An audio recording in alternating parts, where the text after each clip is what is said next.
আপনাকে আমি 2000 বছরের ইতিহাস এই 20 মিনিটে বলে শেষ করে দেব। ইহুদি কারা? ইহুদি আর বনু ইসরাইল কি এক? উত্তর না। ভালো করে কথাগুলো শোনেন, এগুলো বই পড়তে অনেক সময় লাগবে আপনার, এবং ঘাটাঘাটি করতে অনেক সময় লাগবে, খুব অল্প সময় বুঝে নেন। ইহুদি বনু ইসরাইল এক নয়। বনু ইসরাইল কাদেরকে বলা হয়? ইব্রাহিম আলাইহিস সালামের ছেলে, এক ছেলের নাম ইসমাইল, এক ছেলের নাম ইসহাক। ঠিক আছে? ইসমাইল আলাইহিস সালাম থাকেন মক্কায়, সেখানে তাকে কেন্দ্র করে একটা সভ্যতা। এই বংশে সর্বশেষ নবী মুহাম্মদ সাল্লাল্লাহু আলাইহি ওয়াসাল্লামের জন্ম। আর এইদিকে আরেক ছেলের নাম হচ্ছে ইসহাক, যিনি থাকেন ওই শামে, ওই প্যালেস্টাইনে, ওই জেরুজালেমে, ওই জায়গায়, ওটা শাম। ঠিক আছে? এবং ওখানে তিনি তার বংশ বিস্তার হচ্ছে। তার ছেলের নাম হলো ইয়াকুব। কি নাম? ইয়াকুব আলাইহিস সালামের আরেক নাম হলো ইসরাইল। ইয়াকুব আলাইহিস সালামের আরেক নাম কি? ইসরাইল। এবং তার সন্তানদেরকে বলা হয় বনু ইসরাইল। তার সন্তান অনেক। এই সন্তানদের মধ্যে একজনের নাম ইউসুফ। ঠিক আছে? তারপরে আসছে পরে ইউনুস। এই বনু ইসরাইলের মধ্যেই দাউদ, মূসা, সুলাইমান, ঈসা ইবনে মারিয়াম। বলা হয় 1,24,000 নবী রাসূলের মধ্যে বেশিরভাগই এখানে এসেছে। তাহলে বনু ইসরাইল বলা হচ্ছে এই কওমটাকে। তা ওদের নাম বনু ইসরাইল থেকে ইহুদি হলো কখন? যখন তারা ঈসা আলাইহিস সালামকে স্বীকার করলো না তখন। ঈসা আলাইহিস সালাম কি তাদের মধ্যে আসেন নাই? সেই ঈসা আলাইহিস সালামকে যখন তারা অস্বীকার করলো, তখন তাদের নাম আল্লাহ পাক এই বনু ইসরাইল থেকে পরিবর্তন করে হাদু দিয়েছেন কোরআনে। কুল ইয়া আইয়ুহাল্লাযীনা হাদু ইন যাআমতুম আন্নাকুম আউলিয়াউ লিল্লাহি মিন দুনিন নাস ফাতামান্নাউল মাউত। আছে না কোরআনে? অনেক জায়গা আছে। আল্লাহ পাক তখন তাদেরকে আর বনু ইসরাইল বলছেন না, বলছেন ইয়াহুদ। কি বলছেন? এই যে নাম আসলো ইহুদি।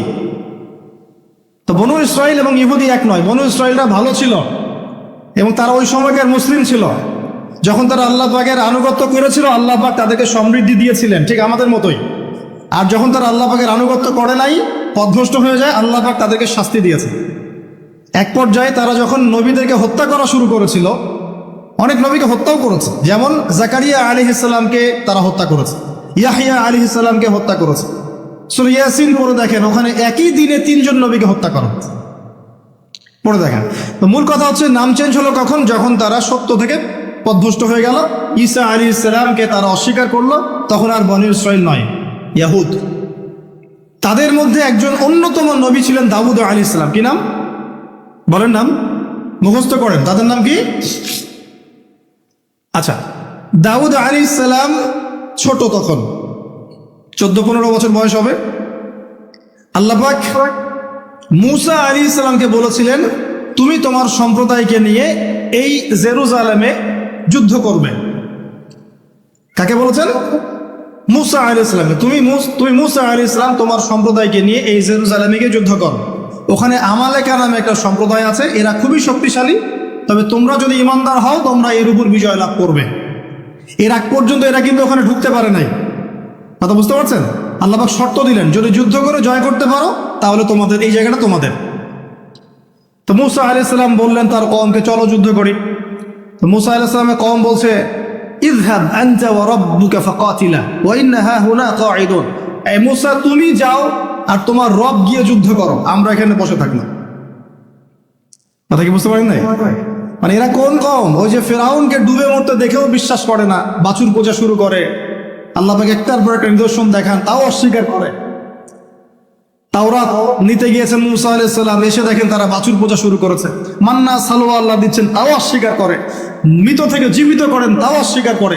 শেষমেশ বলে বসলো যে, ইয়া মূসা লান নুমিনা লাকা হাত্তা নারাল্লাহ জাহরা। হে মূসা, আমরা তোমার প্রতি বিশ্বাস করব না যতক্ষণ না আল্লাহকে সামনে দেখাচ্ছ আমাদের চোখ দিয়ে। এটা সেই জাত যে নবীদেরকে এত কষ্ট দিয়েছে। মূসা আলাইহিস সালাম যখন বললেন চলো, আল্লাহ পাক যুদ্ধের কথা বলেছেন, ওটা যুদ্ধ করে জয় করতে পারলে আমাদের হয়ে যাবে। তো বলছে, ওখানে আমালেকা সম্প্রদায় আছে এত বড় শক্তিশালী, তুমি যাও, তোমার রব গিয়ে যুদ্ধ কর, আমরা এখানে বসে আছি। আর আমাদের নবী মুহাম্মদ সাল্লাল্লাহু আলাইহি ওয়াসাল্লাম যখন বদরের মাঠে 313 জনকে নিয়ে পরামর্শ করছেন কি করব, যুদ্ধ করব কি না, তখন আমাদের মুসলিম সেনা বাহিনীর মধ্যে যে সাহাবীরা ছিলেন, সাদ বিন মুয়াজ রাদিয়াল্লাহু আনহু, তিনি বলছিলেন, ইয়া রাসূলুল্লাহ সাল্লাল্লাহু আলাইহি ওয়াসাল্লাম, আপনি আমাদেরকে নিয়ে বদরের মাঠ কেন, যদি উত্তাল সাগরেও ঝাঁপ দিতে চান আমরা সেখানেও ঝাঁপ দিব। কত পার্থক্য, তাই না? তিনি বলছিলেন যে আমরা সেই কথা আপনাকে বলবো না যে কথা মুসার কওম মুসাকে বলেছে, বরং আপনি যদি আদেশ করেন আমরা উত্তাল সাগরেও ঝাঁপ দিতে পারি। এমনি এমনি তো বদরের যুদ্ধ আসে নাই, বিজয় আসে নাই, এইসব ইমানের কারণে এসেছে। এখনো কি এই মাজলুম ভাইরা উত্তাল সাগরে ঝাঁপ দেয় নাই? তারা তাই করছে। ওইদিকে আসছি আমি পরে, এই জায়গাটা একটু বোঝে না। তো যুদ্ধ তারা করলো না, যুদ্ধ করলো না। আল্লাহ পাক শাস্তি দিলেন। কি শাস্তি? 40 বছর আল্লাহ পাক ওদেরকে একটা জায়গায় ঘুরপাক খাওয়ানো শুরু করলো। সকালে উঠে একটা পাহাড়কে কেন্দ্র করে ঘুরতো, সন্ধ্যায় এসে আবার সেই জায়গায় থেমে যেত। এটাকে বলা হয় তিহ উপত্যকার 40 বছরের শাস্তি। সূরা বাকারার মধ্যে দলিল আছে। এবার মুসা আলাইহিস সালামের জীবনটা শেষ, ওনার হায়াত শেষ, উনি চলে গেলেন আল্লাহর কাছে। পরবর্তীতে নবী হলেন ইউশা বিন নুন। কি নাম?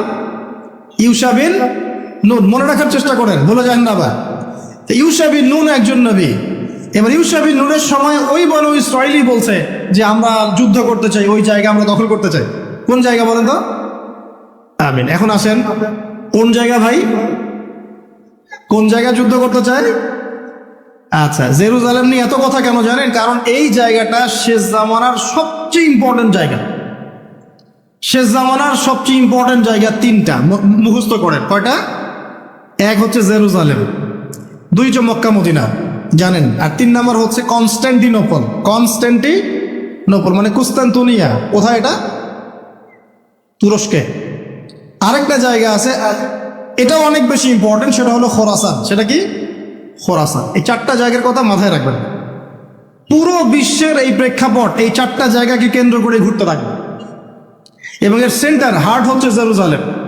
কারণ কিয়ামত ততদিন পর্যন্ত হবে না যতদিন এই জেরুজালেম মুসলিমদের দখলে না আসছে, এবং এই জেরুজালেম থেকে ইমামুল মাহদি ঈসা ইবনে মারিয়াম বিশ্ব শাসন না করছেন, ততদিন পর্যন্ত এই পৃথিবীতে কিয়ামত হবে না ইনশাআল্লাহ। বুঝতে পারছেন কথা? আচ্ছা, তো ইউশা বিন নুন এখন বলছেন যে আচ্ছা তোমরা তো আবার যুদ্ধ করতে চাচ্ছ, মুসা আলাইহিস সালামের সময় তো যুদ্ধ করতে বলা হয়েছিল, করো নাই। এখন যদি আবার যুদ্ধের কথা বলা হয়, যদি তোমরা আবার পালায় যাও, তখন তারা বলছে ওয়ামা লানা আল্লা নুকাতিলা ফি সাবিলিল্লাহ, কেন আমরা আল্লাহর রাস্তায় যুদ্ধ করব না? ওয়াকাদ উখরিজনা মিন দিয়ারিনা, আমাদেরকে আমাদের বাড়িঘর থেকে বের করে দেওয়া হয়েছে, ওয়া আবনাইনা, আমাদের সন্তান থেকে বিচ্ছেদ করানো হয়েছে, কেন যুদ্ধ করব না? অবশ্যই যুদ্ধ। তো বলছি ঠিক আছে, তাহলে আমি আল্লাহর কাছে দোয়া করলাম। হ্যাঁ করেন। আল্লাহর কাছে দোয়া করা হলো, আল্লাহ পাক বললেন যা জিহাদ ফরজ করলাম, নাও যুদ্ধ করো। ওখানে কোন সম্প্রদায় আছে? আমালেকা, অনেক শক্তিশালী। আর ইউশা বিন নুনের কাছে এখন এরা বলছে নেতা দাও, নেতা। তো ইউশা বিন নুন বলছে ঠিক আছে আমি দোয়া করলাম। আল্লাহ তালুতকে নেতা বানালেন। কাকে? তালুত। এখন বনু ইসরাঈল বলছে ওর নেতৃত্ব আমরা মানি না। কেন মানো নাই? ওর তো স্ট্যাটাস নাই। যে আমাদের কাছে নেতৃত্বের মানদণ্ড যেগুলা, আমরা টাকা পয়সা থেকে নেতা মানি না। আপনার টাকা নেই, আপনি নেতা হতে আসছেন কেন? আপনার স্ট্যাটাস নাই, আসছেন কেন? ও বনু ইসরাঈল একই কথা বলছে, ওর তো টাকা নাই, স্ট্যাটাস নাই, নেতা হবে কেন? তখন আল্লাহ পাক বলছেন যে ওয়াজাদাহু বাসতাতান ফিল ইলমি ওয়াল জিসম, আল্লাহ পাক তো তালুতকে 2টো কোয়ালিটি দিয়েছেন। আল্লাহ পাক তাকে শারীরিক শক্তি দিয়েছিলেন এবং জ্ঞান দিয়েছেন, প্রজ্ঞা এবং জ্ঞান দিয়েছেন। তার নেতৃত্বের মানদণ্ড কয়টা এখানে পেলেন? 2টা। শারীরিক শক্তি থাকতে হবে ঠিকঠাক, ফিজিক্যালি স্ট্রং না হলে তো সে ডিল করতে পারবে না, আর মেধা থাকতে হবে, জ্ঞান। তা আসলে কি এই 2টা এখন নেতৃত্বের মানদণ্ড? সুবহানাল্লাহ। কি অদ্ভুত সিস্টেম বিশ্ববাসীকে দেওয়া হয়েছে। বিশ্ববাসীকে একটা অদ্ভুত সিস্টেম দেওয়া হয়েছে। একজন মেজর, একজন কর্নেল, একজন বিসিএস ক্যাডার মানুষ এমন একজন মানুষকে স্যালুট করে যে মানুষটা অক্ষর জ্ঞান নাই, নামও স্বাক্ষর করতে পারে, এবং সে বিভিন্ন জায়গায় দুর্নীতি করে আসছে, টাকা পয়সা লুটপাট করে আসছে। একজন বিসিএস ক্যাডার এবং একজন আর্মি অফিসার, একজন জেনারেল, একজন মেজর তাকে স্যালুট করছে। কি সিস্টেম! অথচ তার চাইতে এই ব্যক্তি নেতৃত্ব পাওয়ার অনেক বেশি যোগ্য। জ্ঞান তার আছে এবং শারীরিক শক্তি তার আছে, তার প্রশিক্ষণ আছে, সবকিছু তার মধ্যে আছে। কি সিস্টেম বিশ্ববাসীকে দেওয়া হয়েছে! সুবহানাল্লাহ। আমি ফিলোসফিও পড়েছি অনেকদিন। অ্যারিস্টটল এবং প্লেটোদের যুগে এটাকে বলা হতো দি কমিউনিটি অফ ফুলস। একটা পড়ে দেখবেন, স্যার সলিমুল্লাহর লেখা অনেকগুলো বই আছে, এর মধ্যে পড়ে দেখি। মানে অজ্ঞতার একটা যুগ, অজ্ঞতার শাসন, অজ্ঞতার কমিউনিটি। বাদ দেন, এখানে ইউশা বিন নুন নেতৃত্ব দিলেন কাকে? তালুতকে। ওরা বললো মানি না। তো আল্লাহ পাক মনোনয়ন করেছেন, এখন না মানলে তোমরা আযাব ভোগ করবা। তারপরে তারা মেনে নিল, এবার যুদ্ধে যাচ্ছে। ওই জেরুজালেম মুক্ত করতে যাচ্ছে। যে জেরুজালেম এখন তারা মুক্ত করতে চাচ্ছে, ওই জেরুজালেম তালুতের বাহিনী মুক্ত করতে যাচ্ছে। বলে তো তালুত এবং বনু ইসরাইল তখন ভালো না খারাপ? ভালো না খারাপ? তারা কি মুসলিম না মুসলিম? তারা তখন মুসলিম না মুসলিম? মুসলিম। তারা তখন ইউশা বিন নুনের উম্মত, তার আগে ছিল মূসা আলাইহিস সালামের উম্মত। এবার তালুত বললেন যে আল্লাহ পাক তোমাদেরকে পরীক্ষা করবেন, সামনে নদী আছে, এই নদীর পানি পান করতে পারবে না। যদি পান করো তাহলে তোমাদের নাম কাটা, তোমরা আর যুদ্ধে অংশগ্রহণ করতে পারবে না। ফামান শারিবা ফালাইসা মিন্নি, যে ব্যক্তি এখান থেকে পানি পান করবে সে আমার অন্তর্ভুক্ত না। ওয়ামান লাম ইয়াতআমহু ফাইন্নাহু মিন্নি, যে ব্যক্তি এখান থেকে পানি পান করবে না সে আমার সাথে যুদ্ধে যেতে পারবে। ইল্লা বিগুরফাতিন বিয়াদিহি, মানে এক অঞ্জলি পানি, শুধু পানি পান করতে পারবে, এক অঞ্জলি পানি, এতটুকু, এর বেশি না। ফাশারিবু ইল্লা কলিলাম মিনহুম, আল্লাহ পাক বলেন ওদের বেশিরভাগই পানি পান করলো, অল্প কিছু বাদ দিয়ে। অল্প কিছু সংখ্যা তাফসীরে এসেছে 313 জন বাদ দিয়ে, 313 জন বাদ দিয়ে, 313 যে বদরে, এখানেও। তো এবার এই 313 জনকে নিয়ে তালুত এগিয়ে গেল, গিয়ে দেখলো বিশাল বাহিনী, বাপরে বাপ, একদম আমালেকা সম্প্রদায়ের। সেখানে নেতৃত্ব দিচ্ছে ওদের সেনাপতি, তার নাম জালুত। কি নাম? জালুত। এবং এই জালুতের বাহিনী দেখে মুসলিম বাহিনী বলছে যে লা তাকাতা লানা বিজালুতি ওয়া জুনুদিহি, এই জালুতের বাহিনীর সাথে বেড়ে ওঠার ক্ষমতা তো আমাদের এখন হবে না।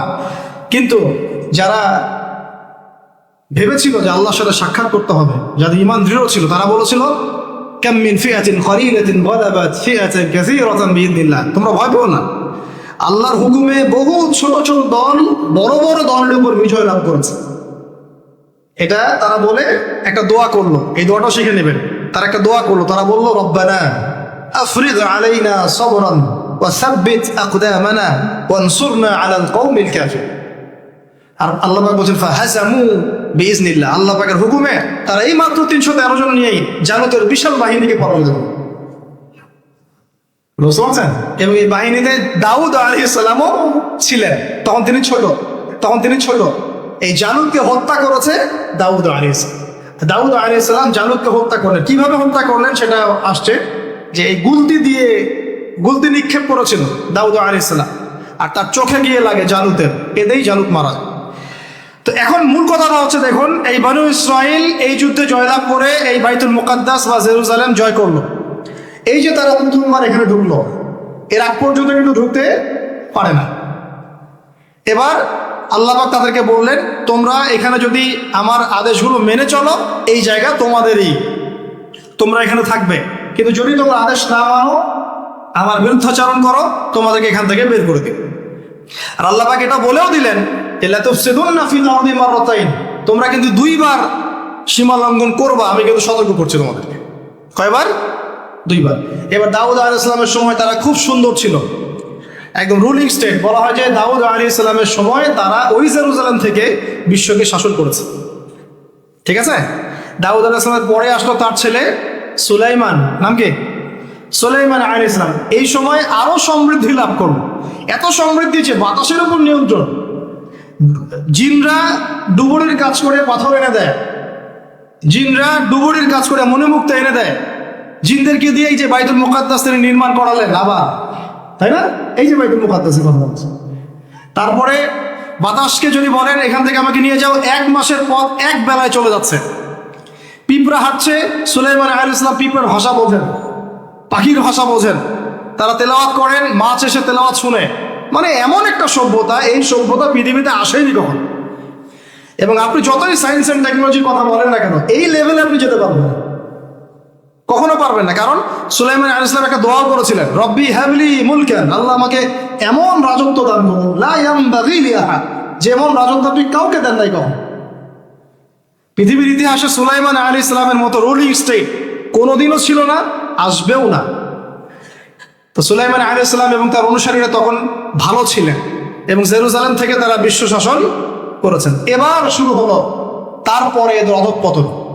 অধঃপতন শুরু হতে হতে এমন একটা জায়গায় চলে গেল যে জেনা, এই মদ খাওয়া, এই সুদ খাওয়া, এই মানুষকে হত্যা করা, এমনকি নবীদেরকে হত্যা করা, এমন কোনো পাপ নাই করতে বাকি রাখলো। এমন কোনো পাপ নাই মানে নবীদেরকে পর্যন্ত জবাই করে হত্যা করছে। আর কি কিছু বলতে হবে? আল্লাহ পাক ওই যে ওয়াদা করেছিলেন যদি ফাসাদ সৃষ্টি করো এখান থেকে বের করে দেব। এবার আল্লাহ পাক একটা বাহিনী পাঠালেন। এই বাহিনীটা পাঠিয়েছেন ইরাকের ব্যাবিলন থেকে। কোন জায়গা? ইরাকের ব্যাবিলন। এই বাহিনীর রাজার নাম ছিল নেবুজাদ নেজার। কি নাম বলেন? নেবুজাদ নেজার। সে ছিল মূলত অগ্নি পূজারী আর কি। তার একটা সভ্যতা, ব্যাবিলনের সভ্যতা। ব্যাবিলনের সভ্যতা কিন্তু অনেক প্রাচীন। এবার তারা গিয়ে কি করলো, এই বনু ইসরাইল যারা পথভ্রষ্ট হয়ে গেছে এদেরকে এমন মায়ের ওখানে জেরুজালেমে গিয়ে একটা একটা করে সেখান থেকে ওরা এখানে বের করে দিল, দিয়ে ওদেরকে ওই জেরুজালেমের এই যে মসজিদ, ওখানকার ফল ফসল যা আছে সব ডিস্ট্রয়, ম্যাসাকার করে ফেলল। এখন ওরা যা করতেছে গাজার সাথে, এরকম কাজ এর চেয়েও ভয়ঙ্কর। নেবুজাদনেজার একটা একটা করে ধরে ধরে কেটে কেটে ফেলল। আর বাকি যারা বেঁচে ছিল এদেরকে দাস বানিয়ে শিকল দিয়ে পেঁচিয়ে ব্যাবিলনে নিয়ে গেল। তাহলে দেখেন, রুলিং স্টেট থেকে বনু ইসরাইল চলে আসলে এখন কোথায়? ব্যাবিলনে, দাসত্বের শৃঙ্খল। আর তাদের ওই ফকর থাকলো, শেষ। কারণ আল্লাহ ওয়াদা করেছিলেন ভালো থাকলে ভালো থাকবা, খারাপ করলে খারাপ। যেমন আল্লাহ পাক আমাদের সাথে ওয়াদা করেছেন না, উম্মতে মুহাম্মাদি যদি আমার আনুগত্য করো, মুহাম্মদ সাল্লাল্লাহু আলাইহি ওয়াসাল্লামের আনুগত্য করো, তোমরাই বিশ্বের নেতৃত্ব দিবা। আর যদি না করো, ওই যে তোমাদের উপর কাফেরদেরকে চাপাই দেবে, তাই না? এখন এরকমই আল্লাহ পাকের সুন্নাত একদম সেম। ইতিহাস খালি ঘুরছে আর ঘুরছে, কখনো ওদের পাল্লায় কখনো আমাদের পাল্লায়। বিশ্বের ইতিহাসটা একদম প্যারালাল, খেয়াল করে দেখবেন। এবার এই ব্যাবিলনে চলে আসার পরে এরা দাস, কাজ করলে খাইতে পারে, না করলে খাইতে পারে না। দেখেন কোন জায়গা থেকে আল্লাহ কোথায় নিয়ে আসে। আজকে আমরা যে 1200 বছর ওয়ার্ল্ডটাকে শাসন করেছি, কেউ বিশ্বাস করবে এখন? আমরা যে মুসলিম উম্মাহ প্রায় 1200 বছর মুহাম্মদ সাল্লাল্লাহু আলাইহি ওয়াসাল্লামের পর থেকে এই বিশ্বটাকে আমরা শাসন করেছি, এখন কেউ বিশ্বাস করবে? এখন যদি পশ্চিমারা বলে যে তোমাদেরকে স্যাংশন দিয়ে দিব, ব্যাস তখন আমাদের দেখা যায় যে সমস্যা হতে পারে। কেউ যদি বলে তোমরা যদি বাড়াবাড়ি করো টাকার মান কমে যাবে, আমরা বলি বাপরে বাপ, তাহলে তো বাড়াবাড়ি করা যাবে না। আমরা কি ওদের উপর রুল করতে পারি? এখন সরাসরি কথা বলেন না, পারি না। কিন্তু একসময় পারতাম মানে ওরা জিজিয়া দিয়ে আমাদের দেশে থাকতো, জিজিয়া কর, ট্যাক্স দিয়ে আমাদের দেশে থাকতো। মুসলিম উম্মার যখন একটা ইউনাইটেড গ্লোবাল খেলাফা ছিল তখনকার কথা বলছে। তো এভাবে পালাবদল হয়। তো ওরা কখনো ভাবতে পারে নাই যে ব্যাবিলনে এসে এইভাবে জেলের জীবন কাটাতে হবে। কেন? অবাধ্যতার কারণ। এবার আল্লাহ পাক তাদেরকে আরেকটা সুযোগ দিলেন। কি দিলেন? আরেকটা সুযোগ দিলেন। ব্যাবিলনে বসে বসে ওরা আলোচনা করে যে আমাদের কিন্তু একজন মাসিহ আসবে। কে আসবে? মাসিহ মানে হচ্ছে ত্রাণকর্তা। এই মাসিহ যখন আসবে আমরা আবার সেই জায়গা ফিরে পাবো। কি করবো আবার? কোন জায়গা বলেন? কোন জায়গা? জেরুজালেম আবার ফিরে পাবো। বুঝতে পারতেছেন কি ভাই? আলোচনা একটু কঠিন আমি জানি, বুঝতে পারতেছেন কি? আচ্ছা, আমরা আবার জেরুজালেম ফিরে পাবো। তো ওরা এখন এগুলো আলোচনা করে যে আমাদের তাওরাতে লেখা আছে, আমাদের তালমুদে লেখা আছে যে শেষে আমাদের একজন মাসিহ আসবে, ওই মাসিহ আসলে আবার ওই জায়গা আমরা ফিরে পাবো। তোমরা টেনশন করো না, হতাশ হয় না। আমরা যেমন বলি না যে এখন দুরবস্থা চলছে, তাতে কি আমাদের মাহদি আসবেন, ঈসা ইবনে মারইয়াম আসবেন, আবার আমরা খেলাফা ফিরে পাবো, বলি কি না? হাদিসে তো আছে। তো ওরাও এরকম চর্চা করে। তো করতে করতে আল্লাহ পাক তাদের দিকে মুখ ফিরিয়ে তাকালেন, দয়া করলেন, দয়া করে আল্লাহ পাক মাসিহকে পাঠালেন। সেই মাসিহের নাম কি? ঈসা আলাইহিস সালাম। কিন্তু এই হতভাগা যার ঈসা আলাইহিস সালাম যে তাদের মাসিহ, এটা তারা বিশ্বাসই করলো না, বরং তাকে জারদ সন্তান বলে গালি পর্যন্ত দিল। জানেন না, মারিয়াম আলাইহিস সালামকে বললো যে কোত্থেকে সন্তান নিয়ে আসছো? মনে আছে আপনাদের?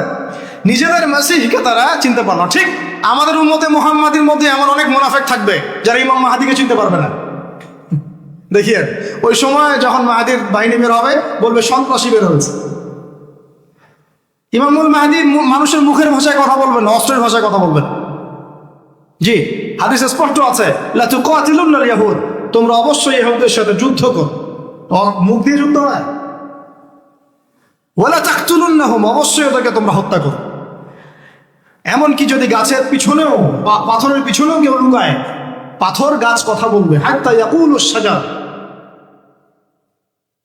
গাছ কথা বলবে গারগাত বাদ দিয়ে, ইয়া মুসলিম, হে মুসলিম, ইন্না ওয়ারাইল ইয়াহুদ তাআল ফাকতুলহু, আমার পিছনে ও লুকিয়ে আছে, আসো হত্যা করো।